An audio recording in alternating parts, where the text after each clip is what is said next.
अब इस प्रोडक्ट की स्टाइलिंग के अंदर ज्यादा चीजें नहीं रह गई। गैलेक्सी Z Fold को थोड़ी सी ऊपर से हमने कुछ पैडिंग दे देनी है और बाय नाउ के बटन को थोड़ी सी इसी तरह पैडिंग और मार्जिन लेफ्ट वगैरह देनी है और तकरीबन हमारी चीजें सही हो चुकी हैं गाइस। तो हम क्या करने वाले हैं, यहाँ पे जाके इसका फॉन्ट साइज थोड़ा सा बड़ा करने वाले हैं और मैं क्या करूँगा, मार्जिन फ्रॉम टॉप की जगह ना पैडिंग फ्रॉम टॉप दे दूंगा कोई 40 पिक्सल्स की, और मार्जिन फ्रॉम लेफ्ट डाल दूंगा कोई 28 पिक्सल्स।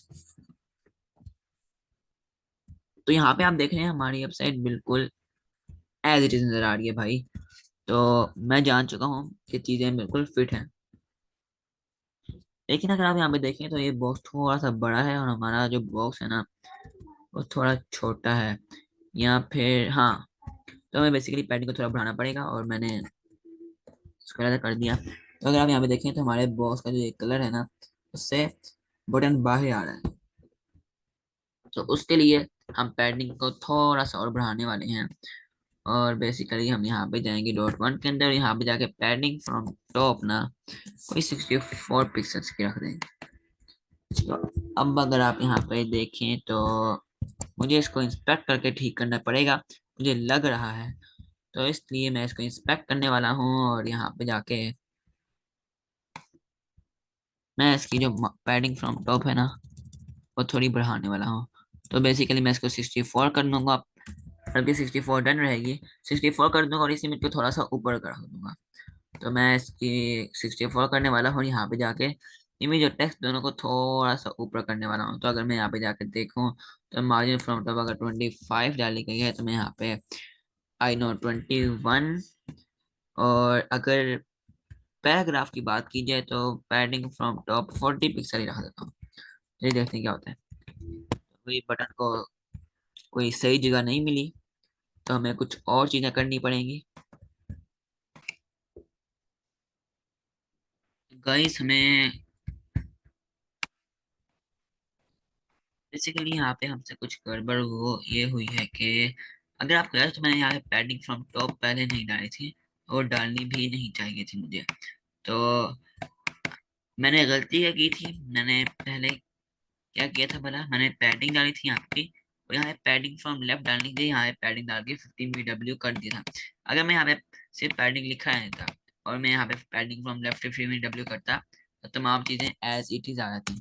मैं यहाँ पे टॉप को हटाने वाला हूँ, मुझे नहीं पता था, ये मेरी गलती है कि मुझे यहाँ पे पैडिंग फ्रॉम लेफ्ट डालना चाहिए था। मैंने सिंपली दोनों तरफ पैडिंग पैडिंग लिखी तो VS कोड पे आसान हो गया कि भाई किस पैडिंग को हमने लेना है। तो अगर अब आप यहाँ पे जाके देखें तो हमारे पास तकरीबन उतनी ही उतनी ही हाइट आ चुकी है जितनी के इधर आपको नजर आ रही है। तो तमाम चीजें बिल्कुल ठीक है। अब हमें सिंपली क्या करना है, बटन को थोड़ी सी स्टाइलिंग देनी है। तो अगर हम इसके बटन को देखें तो भाई इसका बटन किधर गया, ये रहा इसका बटन।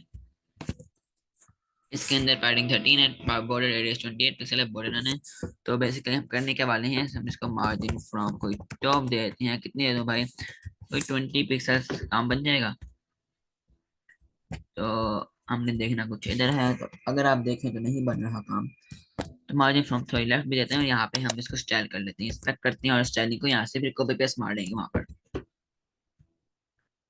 तो अगर मैं इसको थोड़ा सा बढ़ा दूँ तो इट्स डन यार। और मार्जिन फ्रॉम लेफ्ट थोड़ी सी रहेगी, मार्जिन फ्रॉम लेफ्ट कोई 20 पिक्सल्स की। और ठीक है यार, ये ठीक हो गया। तो हमारा बटन भी तकरीबन साइन हो चुका है। तो अब हमें सिर्फ इसके होवर के ऊपर थोड़ा सा काम करना है। तो अगर अब मैं यहाँ पे जाके इसको पेस्ट मार दूं तकरीबन काम डन हो जाएगा। तो अब मैं करने वाला हूँ डॉट वन का जो टेक्स्ट का जो बटन है ना भाई, तो जब होवर किया जाए तो क्या हो, सबसे पहले तो उसका कलर कर दो।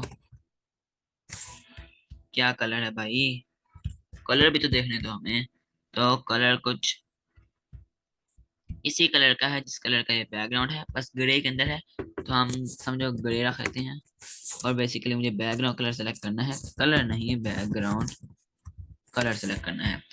और जो इसका कलर है वो वाइट ही रहेगा। तो ठीक है, हमें यहाँ पे सिर्फ ट्रांजिशन डालनी है, उसके ट्रांजिशन डली हुई है तो ट्रांजिशन डालते हैं बैकग्राउंड कलर के नाम से। उसके साथ ही साथ ट्रांजिशन ड्यूरेशन डालते हैं कोई 1 सेकंड की, और ट्रांजिशन टाइमिंग फंक्शन।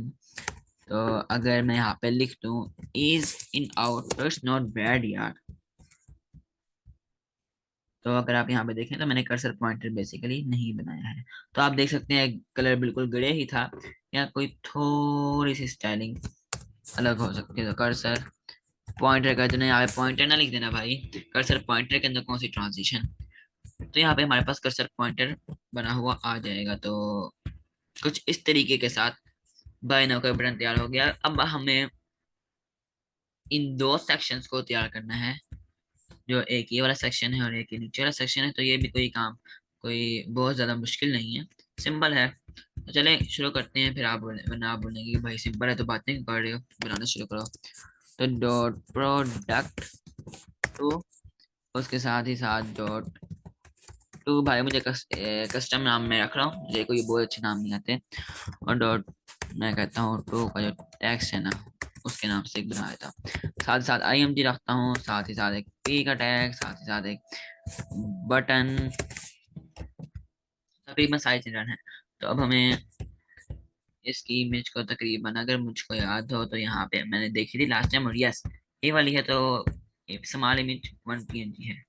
तो अगर मैं यहाँ पे लिख दूँ स्मॉल इमेज 1 PNG, पैराग्राफ के अंदर बेसिकली ये कॉपी नहीं होता, तो या फिर और होता है कॉपी, कभी कभी ये कॉपी नहीं होता। अगर आपकी वेबसाइट, अगर ये आप किसी और टाइम में देख रहे हैं, हो सकता है कि जिस टाइम मैंने बनाई थी उसके आपने काफी टाइम बाद देखी है, तो ये वेबसाइट ई-कॉमर्स की अपडेट होती रहती है, तो हो सकता है कॉपी ना हो। तो आप बेसिकली इसको सिंपल लिख भी सकते हैं इस तरह। जब हम बना रहे थे तो पहले ऊपर वाला टेक्स्ट कॉपी नहीं हो रहा था। तो बटन के अंदर हमें सिंपली बाय नाउ लिख देना है। तो बाय नाउ, अभी बाय करो भाई, अच्छी चीजें देता है अभी।